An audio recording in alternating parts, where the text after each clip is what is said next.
아버지, 이제 요양원에 가시는 게 어떨까요? 혼자 계시기에는 너무 위험해요. 월 300만 원씩 내고 감옥 같은 곳에서 살라고? 난 아직 죽지 않았다. 요즘은 시설이 좋아졌대요. 간호사 선생님들도 계셔서 편하다고 해요. 내 친구 박철수는 요양원에서 우울증이 와서 죽었는데도 좋다는 거냐? 아버지, 저희도 맞벌이라 돌봐드리기가 힘들어서요. 돈 걱정하지 마라. 내가 아직 내 밥벌이는 한다. 고집 좀 그만 부리세요. 이것은 8년 전 한 가족 간에 차가웠던 대화입니다. 오늘 영상을 시작하기 전에 구독과 좋아요 부탁드립니다. 여러분의 작은 관심이 더 좋은 콘텐츠를 만드는 힘이 됩니다. 그날의 대화가 끝난 후 김영수 할아버지는 창밖을 바라보며 오랫동안 생각에 잠겼습니다. 차가운 커피잔을 만지작거리는 손가락이 미세하게 떨렸습니다. 자식들의 말 속에 숨겨진 진심이 가슴 한구석을 무겁게 누르고 있었습니다. 돌봐드리기 힘들다는 말은 결국 아버지가 부담스럽다는 뜻이 있었고, 시설이 좋아졌다는 말은 더 이상 신경 쓰고 싶지 않다는 의미였죠. 위험하다는 말 속에는 귀찮다는 속내가 숨어 있었습니다. 70년을 살아오면서 쌓은 삶의 지혜로 그는 자식들의 말 속에 감춰진 의미를 모두 읽을 수 있었습니다. 젊은 시절 자식들을 위해 모든 것을 바쳤던 지난 날들이 주마등처럼 스쳐 지나갔습니다. 밤늦게까지 일하며 대학 등록금을 모았던 날들. 자신의 옷은 한 벌로 계절을 나면서도 아이들 옷은 새로 사주었던 기억들. 하지만 이제 저는 자식들에게 해결해야 할 문제가 되어버렸습니다. 요양원에 모시자는 말 속에는 더 이상 아버지에 대한 존경이나 감사함은 찾아볼 수 없었습니다. 그저 효율적으로 처리해야 할 하나의 짐이 되어버린 것입니다. 특히 맞벌이라 힘들다는 말에 담긴 피로감은 그동안 자신이 얼마나 자식들에게 부담이 되어왔는지를 적나라하게 보여주었습니다. 자신이 그토록 아끼고 사랑했던 자식들에게 이제는 한 달에 한 번 찾아오는 것조차 피곤한 의무가 되어버린 현실이 그의 마음을 무겁게 짓눌렀습니다. 그날 밤 김영수 할아버지는 중요한 결심을 했습니다. 자식들에게 짐이 되지 않겠다는 것. 그것은 단순한 고집이 아닌 70년을 살아온 한 인간의 마지막 자존심이었습니다. 요양원을 거부한 것은 단순히 그곳이 싫어서가 아니었습니다. 자신의 존엄성을 지키기 위한, 그리고 더 이상 자식들에게 부담이 되지 않기 위한 결단이었습니다. 이제 그의 앞에는 새로운 도전이 기다리고 있었습니다. 자식들의 도움 없이 오직 자신의 힘으로 살아가야 하는 길. 하지만 그는 두렵지 않았습니다. 오히려 이 도전이 자신의 남은 인생에 새로운 의미를 부여해 줄 것이라 믿었습니다. 그리고 이 대화는 현대 한국 사회가 직면한 어두운 현실을 보여줍니다. 요양원. 많은 사람들이 나이 들면 피할 수 없는 종착지라고 생각합니다. 하지만 그곳에 가면 어떤 일이 벌어질까요? 월 300만 원이 넘는 고액의 요양비, 제한된 생활 시간과 자유, 낯선 환경에서의 고립감과 외로움, 그리고 점점 늘어만 가는 우울증 환자들. 정말 이것이 우리의 마지막 모습이어야 할까요? 오늘 여러분께 소개해드릴 주인공은 이 암울한 현실에 정면으로 도전장을 내미셨습니다. 현재 79세의 김영수 할아버지. 8년 전 자녀들의 요양원 권유를 단호히 거절하신 후 지금까지 혼자의 힘으로 건강하고 당당한 삶을 살고 계신 분입니다. 매일 아침 5시 동네 한 바퀴를 도시고 세 끼 식사를 직접 하면서 건강을 유지하십니다. 요양원에서 쓸 돈으로 취미생활도 즐기시죠. 놀라우신가요? 하지만 이것은 시작에 불과합니다. 김할아버지는 매주 수요일마다 동네 노인정에서 스마트폰 강의를 하십니다. 유튜브로 매일 뉴스를 보시고 손주들과 영상통화도 하시죠. 주말이면 직접 가꾸시는 텃밭에서 무농약 채소도 기르십니다. 병원은 1년에 한 번 건강검진 때만 가십니다. 약은 혈압약 반알이 전부입니다. 요양원. 거긴 감옥이야. 내 돈 내고 구속당하면서 살 바에야 차라리 자유롭게 사는 게 낫지. 이 말씀을 하시는 김할아버지의 눈빛은 20대 청년보다도 더 반짝였습니다. 여러분, 잠시 생각해 보셨으면 합니다. 요양원이 정말 우리의 유일한 선택일까요? 매달 300만 원씩 들어가는 비용으로 차라리 다른 것을 할 수는 없을까요? 정해진 시간에 맞춰 생활하고 자유가 제한되는 삶이 과연 행복할까요? 오늘 이 영상에서는 김영수 할아버지께서 8년간 실천해 오신 특별한 생활 수칙들을 낱낱이 공개합니다. 이 내용은 단순히 노인분들을 위한 것이 아닙니다. 젊은 분들도 꼭 알아야 할 내용입니다. 왜냐하면 우리 모두는 지금 이 순간에도 계속해서 나이 들어가고 있고 언젠가는 이 선택의 기로에 서게 될 것이기 때문입니다. 지금부터 공개할 김 할아버지의 비결들은 요양원 없이도 건강하게 살아가는 방법, 경제적 부담 없이 편안한 노후를 보내는 방법, 그리고 무엇보다 진정한 삶의 주인으로 살아가는 방법을 알려줄 것입니다. 자, 그럼 지금부터 김영수 할아버지의 놀라운 비결 첫 번째를 시작하겠습니다. 김 선생님, 왜 이렇게 일찍 나오셨어요? 아직 5시도 안 됐는데. 박순경, 오늘도 야간 근무 수고가 많으시네. 아니, 제가 걱정이 돼서 그러는데 요즘 새벽에 범죄가 자주 일어나서요. 하하, 걱정 마시게. 난 매일 이 시간에 나와. 이제 8년째야. 8년이요? 대단하시네요. 근데 혹시 몸은 안 힘드세요? 젊은이보다 더 건강하다니까. 요양원 가라는 자식들 말도 안 듣고 내 방식대로 사는 게 비결이야. 정말 멋있으세요. 김영수 할아버지의 첫 번째 비결은 바로 활동적인 아침 루틴입니다. 일반적으로 요양원에서는 모든 생활이 정해진 시간표에 맞춰져 있습니다. 아침 7시 기상, 8시 식사, 마치 공장에서 찍어낸 듯한 획일화된 일과죠. 그곳에서는 자신만의 생활 리듬을 가질 수 없습니다. 한 연구에 따르면 요양원 입소 노인의 78%가 수면장애를 겪고 있다고 합니다. 정해진 시간에 맞춰 자고 일어나야 하는 단체 생활이 원인이죠. 더 심각한 것은 이러한 수면장애가 우울증과 치매로 이어질 수 있다는 점입니다. 하지만 김 할아버지는 다릅니다. 새벽 5시, 아직 도시가 잠든 시간에 하루를 시작하십니다. 이른 아침 시간이야말로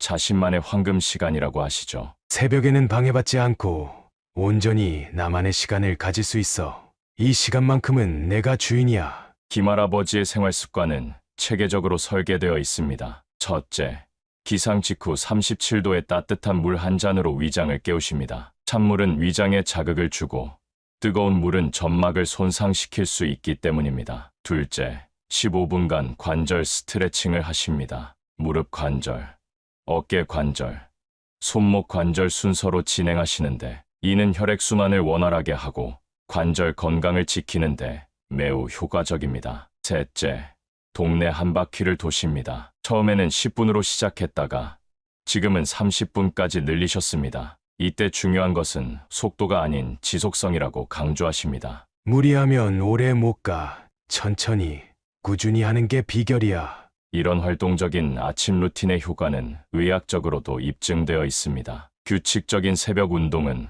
코티솔 분비를 조절해 스트레스 관리에 도움이 되고 세로토닌 분비를 촉진해 우울증 예방에도 효과적이라고 합니다. 실제로 김 할아버지는 8년 동안 우울증 약은 물론 감기약 한 번 복용하지 않으셨다고 합니다. 요양원에서는 이런 자유로운 활동이 불가능해.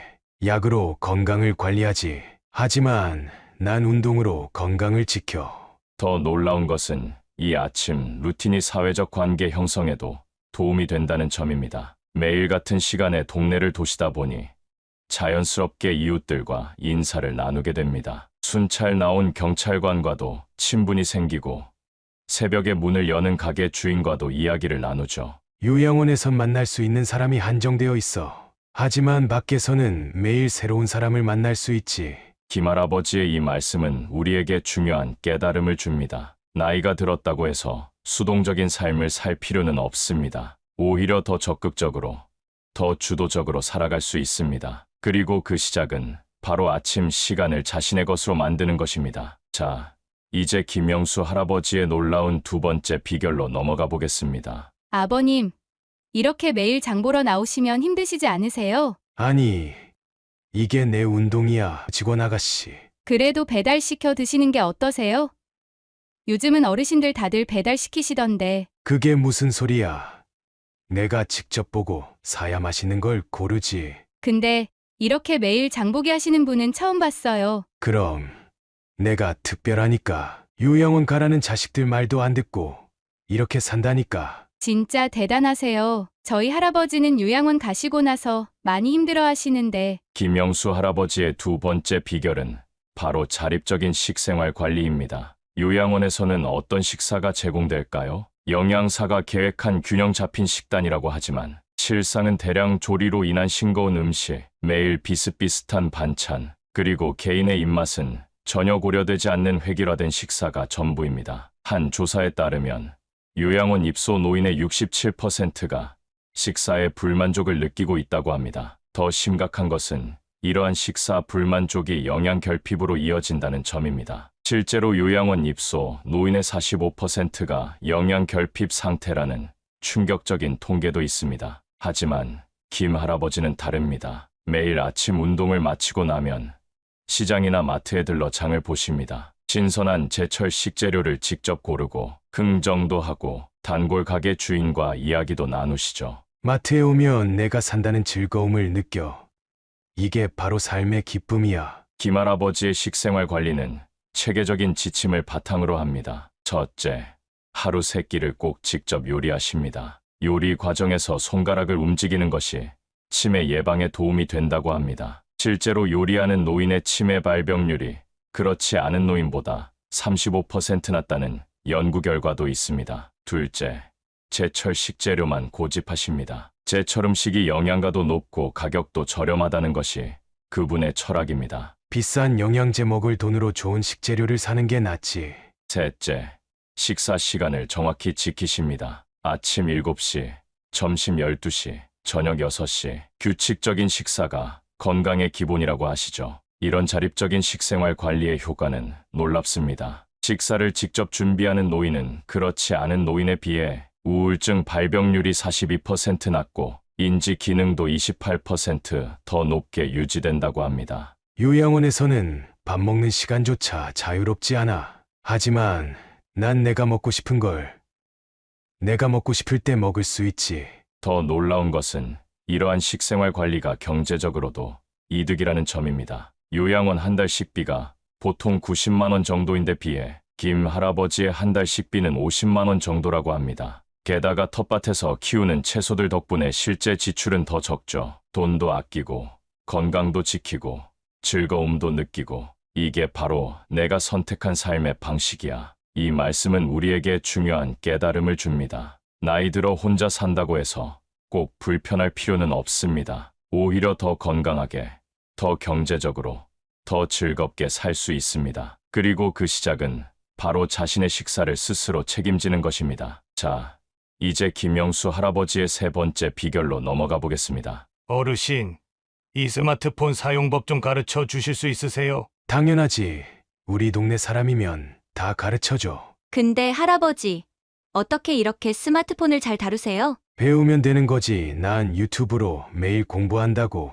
우리 아버지는 요양원 가시고 나서 핸드폰도 안 만지시는데. 그게 문제야. 세상과 단절되면 금방 늙는 거야. 할아버지, 저도 나중에 그렇게 살고 싶어요. 김영수 할아버지의 세 번째 비결은 바로 디지털 시대에 적응하기입니다. 요양원에서는 어떤 디지털 생활이 가능할까요? 대부분 TV 시청이 전부입니다. 와이파이가 있다고 해도 제대로 사용하는 법을 알려주지 않죠. 결국 디지털 기기와 단절된 채 살아가는 것이 현실입니다. 한 조사에 따르면 요양원 입소 노인의 85%가 스마트폰을 거의 사용하지 않는다고 합니다. 더 심각한 것은 이러한 디지털 단절이 가족과의 소통 단절로 이어진다는 점입니다. 실제로 요양원 입소 노인의 73%가 가족과의 연락이 줄었다고 응답했습니다. 하지만 김 할아버지는 다릅니다. 매일 아침 뉴스는 유튜브로 보시고 손주들과는 영상통화로 대화하시며 심지어 은행 업무도 모바일 뱅킹으로 처리하십니다. 나이 든다고 세상이 멈추는 게 아니야. 세상은 계속 변하고 우리도 변해야 해. 김 할아버지의 디지털 생활은 체계적으로 발전해 왔습니다. 첫째, 매일 30분씩 새로운 앱 하나를 공부하십니다. 처음에는 카카오톡, 그 다음은 유튜브, 그 다음은 모바일 뱅킹, 하나씩 차근차근 익혀나가는 방식이죠. 둘째, 배운 것을 바로 실천하십니다. 손주들과 카카오톡으로 대화하고, 동네 소식은 밴드로 공유하고, 일상을 인스타그램에 기록하시죠. 셋째, 배운 것을 다른 사람에게 가르치십니다. 매주 화요일에는 동네 노인정에서 스마트폰 교실을 여십니다. 가르치다 보면 내가 더 많이 배워. 이런 디지털 활용의 효과는 과학적으로도 입증되어 있습니다. 스마트폰을 적극적으로 활용하는 노인은 인지 능력이 23% 높게 유지되고 우울증 발병률도 38% 낮다고 합니다. 요양원에서는 TV만 보다가 잠들어. 하지만 난 세상과 소통하면서 살아. 더 놀라운 것은 이러한 디지털 활용이 경제적 이득도 가져온다는 점입니다. 온라인 쇼핑으로 생필품을 저렴하게 구입하고 모바일 뱅킹으로 수수료도 아끼고 각종 할인 정보도 실시간으로 활용하시죠. 디지털을 모르면 손해야. 똑같은 물건도 비싸게 사게 되고 좋은 정보도 놓치게 되지. 김 할아버지의 이 말씀은 우리에게 중요한 깨달음을 줍니다. 나이가 들었다고 해서 디지털 세상과 단절될 필요는 없습니다. 오히려 더 적극적으로 배우고 활용하고 즐길 수 있습니다. 그리고 그것이 바로 현대 사회에서 진정한 자립의 시작입니다. 자, 이제 김영수 할아버지의 네 번째 비결로 넘어가 보겠습니다. 할아버지, 이 텃밭 농사는 언제부터 지으신 거예요? 처음 독립하고 나서부터지. 이제 8년 됐네. 혼자서 이렇게 큰 텃밭을 관리하시다니 힘들지 않으세요? 힘들다고. 이게 내 건강 비결이야. 요양원에서는 상상도 못할 일이지. 근데 이렇게 많은 채소는 어떻게 다 드세요? 나눠 먹지. 이웃들하고. 그게 또 하나의 즐거움이야. 요새 어르신들은 다들 요양원 가시는데 대단하세요, 정말.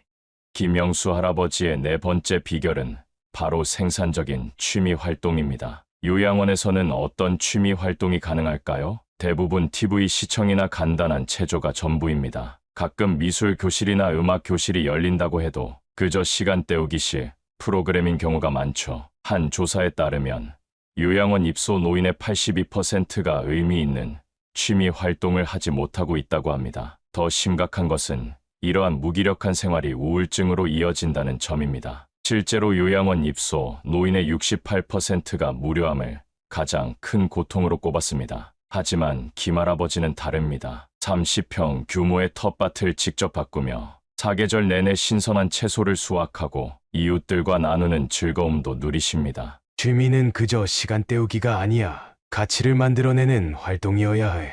김할아버지의 텃밭은 올바른 지식을 토대로 계획됩니다. 첫째, 계절별로 작물을 구분해서 심습니다. 봄에는 상추와 냉이, 여름에는 토마토와 가지, 가을에는 배추와 무, 겨울에는 마늘과 파를 키우시죠. 둘째, 모든 농사를 유기농으로 짓습니다. 약은 먹으려고 채소를 기르는 게 아니니까. 지렁이를 키워 천연 비료로 활용하시죠. 셋째, 수확한 작물은 반드시 나눔을 실천하십니다. 혼자 먹기엔 너무 많아. 나누면 기쁨이 배가 되지.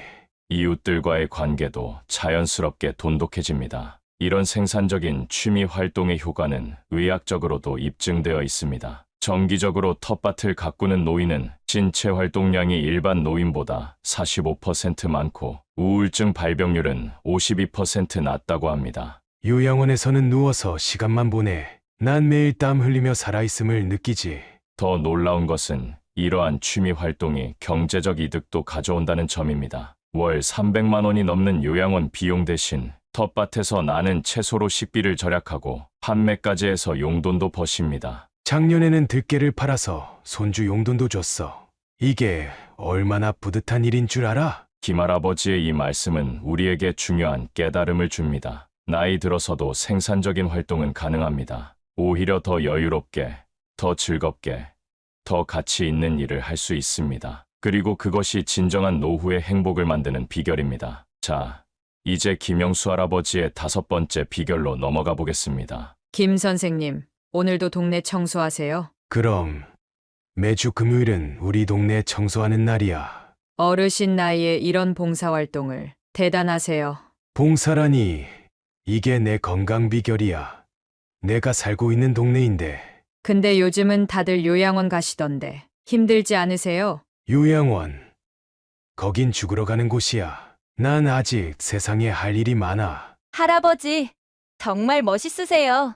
김영수 할아버지의 다섯 번째 비결은 바로 지역사회 참여활동입니다. 요양원에서는 어떤 사회활동이 가능할까요? 하루 종일 같은 공간에서 같은 사람들과만 만나고 바깥 세상과는 단절된 채 살아가는 것이 전부입니다. 한 조사에 따르면 요양원 입소 노인의 89%가 사회적 고립감을 느낀다고 합니다. 더 심각한 것은 이러한 고립이 인지기능 저하로 이어진다는 점입니다. 실제로 요양원 입소 후 6개월 이내에 치매 증상이 악화되는 비율이 57%에 달한다고 합니다. 하지만 김할아버지는 다릅니다. 매주 금요일마다 동네 청소를 하고 월요일에는 초등학교 교통봉사를 하며 수요일에는 경로당에서 스마트폰 교실 강사로 활동하십니다. 사람은 사회적 동물이야. 남을 위해 뭔가 하는 게 삶의 기쁨이지. 첫째, 규칙적인 봉사활동으로 생활 리듬을 만듭니다. 정해진 시간에 해야 할 일이 있다는 건 축복이야. 이것이 건강한 생활 습관을 유지하는 비결이라고 하십니다. 둘째, 다양한 연령층과 교류합니다. 아이들과는 교통봉사를 통해, 또래와는 경로당에서, 젊은이들과는 스마트폰 교실에서 소통하시죠. 셋째, 항상 새로운 활동을 찾습니다. 변화를 두려워하면 늙는 거야. 최근에는 동네 카페에서 시니어 바리스타 교육도 시작하셨습니다. 정기적인 사회활동에 참여하는 노인은 치매 발병률이 48% 낮고 평균 수명도 7.2년 더 길다고 합니다. 요양원에서는 하루하루가 똑같아. 하지만 난 매일이 새로워. 더 놀라운 것은 이러한 사회활동이 경제적 가치도 만들어낸다는 점입니다. 교통봉사 활동비로 월 20만 원, 스마트폰 강사로 30만 원, 바리스타 교육으로 25만 원의 수입이 생깁니다. 용돈도 벌고 건강도 지키고 보람도 느끼고 이게 바로 행복한 노후 아닐까? 김할아버지의 이 말씀은 우리에게 중요한 깨달음을 줍니다. 나이 들어서도 사회의 당당한 구성원으로 살아갈 수 있습니다. 오히려 더 풍부한 경험과 지혜로 더 많은 기여를 할 수 있습니다. 그리고 그것이 진정한 노년의 가치를 만드는 비결입니다. 자, 이제 김영수 할아버지의 6번째 비결로 넘어가 보겠습니다. 할아버지, 또 운동하러 가세요. 난 매일 헬스장에 가. 헬스장이요? 위험하지 않나요? 요양원에서는 그냥 가벼운 체조만 하던데요. 그게 문제야. 몸을 약하게 만드는 게 진짜 위험한 거지. 그래도 다치시면 어떡해요? 웃기는 소리. 내가 트레이너보다 더 오래 했어. 벌써 8년째니까. 정말 대단하세요. 우리 아버지는 요양원 가시고 나서 걷는 것도 힘들어 하시는데. 김영수 할아버지의 6번째 비결은 바로 전문적인 건강관리입니다. 요양원에서는 어떤 운동이 가능할까요? 하루 10분 정도의 가벼운 체조, 손동작 위주의 간단한 움직임, 대부분 앉아서 하는 정적인 활동이 전부입니다. 한 조사에 따르면 요양원 입소 노인의 92%가 근력이 지속적으로 감소한다고 합니다. 더 심각한 것은 이러한 근력 감소가 낙상 위험을 높인다는 점입니다. 실제로 요양원 입소 노인의 %가 1년 내 적어도 한 번의 낙상을 경험한다고 합니다. 하지만 김할아버지는 다릅니다. 매일 오후 2시 동네 헬스장에서 1시간씩 운동하고 주 2회는 수영장에서 아쿠아로빅을 하며 매월 전문 트레이너와 상담도 하십니다. 운동은 약해서 하는 게 아니야. 약해지지 않으려고 하는 거지. 김할아버지의 건강관리는 의학적 자문을 받아 체계적으로 진행됩니다. 첫째, 과학적인 근력 운동을 하십니다. 근육은 나이가 들수록 중요해. 하체 근력 강화에 특히 집중하시죠. 둘째, 유산소 운동을 병행합니다. 심장이 젊어야 사람이 젊어. 수영과 걷기를 번갈아 가며 하시죠. 셋째, 정기적인 건강검진을 받습니다. 3개월마다 전문의 상담을 받고 운동 강도를 조절하십니다. 이런 전문적 건강관리의 효과는 의학적으로도 입증되어 있습니다. 규칙적인 근력 운동을 하는 노인은 골다공증 위험이 62% 감소하고 인지기능도 35% 높게 유지된다고 합니다. 요양원에서는 운동이란 이름의 놀이를 해. 하지만 난 진짜 운동을 하지.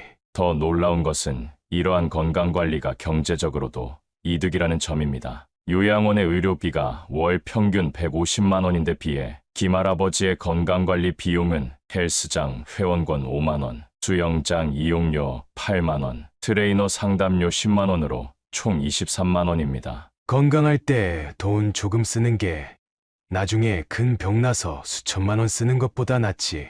김할아버지의 이 말씀은 우리에게 중요한 깨달음을 줍니다. 나이 들어서도 전문적인 운동이 가능합니다. 오히려 더 체계적으로, 더 과학적으로 관리해야 합니다. 그리고 그것이 진정한 건강 수명을 늘리는 비결입니다. 김 선생님, 저희 어머니도 요양원 안 보내고 이렇게 살게 하고 싶은데 그럼 이웃의 박순자 할머니 이야기를 들려줄까? 누구신데요? 우리 동네에서 혼자 사시는 78세 할머니야. 슈퍼마켓도 운영하시지. 78세의 가게를 그것뿐이야. 유튜브 채널도 운영하시는데 구독자가 1만 명이래. 정말 대단하시네요.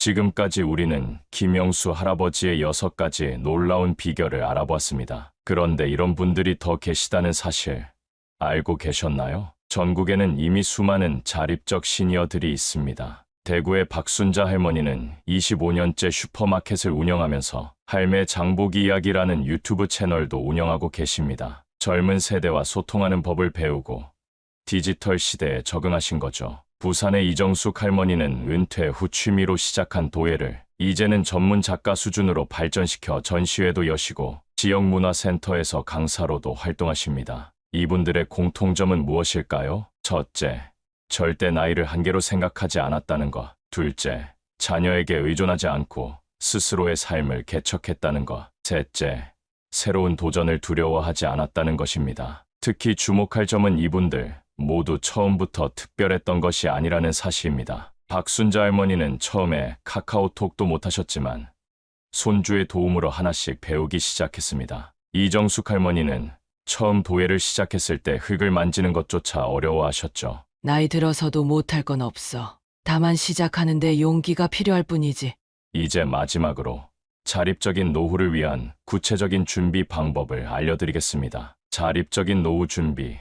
언제 시작하면 좋을까요? 답은 간단합니다. 바로 지금입니다. 첫째, 경제적 자립부터 시작하세요. 정기적인 수입원 만들기, 불필요한 지출 줄이기, 요양원 비용 대신 건강관리 비용으로 전환하기. 둘째, 건강관리를 생활화하세요. 매일 30분 이상 걷기, 주 2회 이상 근력 운동하기, 3개월마다 정기 건강검진 받기. 셋째, 디지털 역량을 키우세요. 스마트폰 기본 기능 익히기, 온라인 뱅킹 사용하기, SNS로 소통하기. 넷째, 사회적 관계를 유지하세요. 지역 커뮤니티 활동 참여하기, 봉사활동으로 보람찾기, 새로운 취미 만들기. 시작 기반이야. 첫걸음만 떼면 길이 보이기 시작하지. 실제로 많은 분들이 늦은 나이에 시작해서 성공하셨습니다. 최옥순 할머니는 80세에 수영을 시작해서 83세가 된 지금도 건강하게 살고 계시고,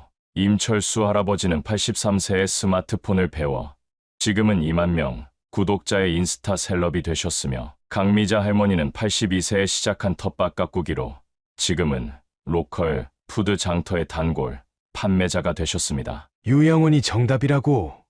천만의 말씀. 우리는 아직 할 수 있어. 우리는 아직 젊어. 무엇보다 우리는 아직 살아있어. 이제 마지막으로 여러분께 진심 어린 말씀을 드리고 싶습니다. 나이는 단순한 숫자에 불과합니다. 우리 사회는 나이라는 숫자에 너무 많은 의미를 부여하고 있습니다. 65세가 되면 은퇴를 해야 하고, 70세가 되면 운동을 줄여야 하고, 80세가 되면 요양원에 가야 한다. 이런 편견들이 우리의 가능성을 가두어 버리고 있는 건 아닐까요? 진정한 나이는 마음가짐에 달려 있습니다. 호기심을 잃지 않은 80세 유튜버의 나이는 몇 살일까요? 매일 새로운 것을 배우는 83세 텃밭 지기의 나이는 몇 살일까요? 매일 수영장에 다니는 85세 어르신의 나이는 몇 살일까요? 자립적인 삶은 선택입니다. 그리고 그 선택의 기회는 지금 이 순간에도 여러분 앞에 있습니다. 요양원이라는 틀에 갇혀 수동적인 삶을 살 것인가? 아니면 자신만의 새로운 길을 개척해 나갈 것인가? 그 선택은 온전히 여러분의 몫입니다. 김영수 할아버지의 말씀을 다시 한번 들려드립니다. 나는 아직 살아있다. 그리고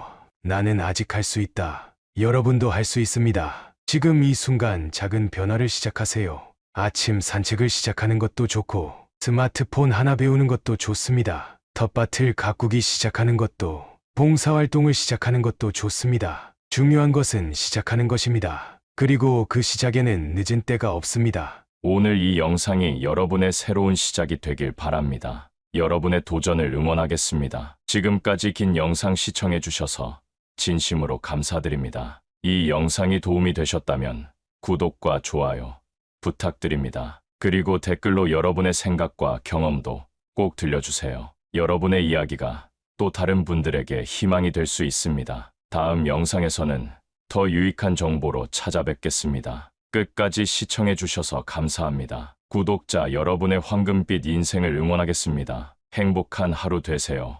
감사합니다.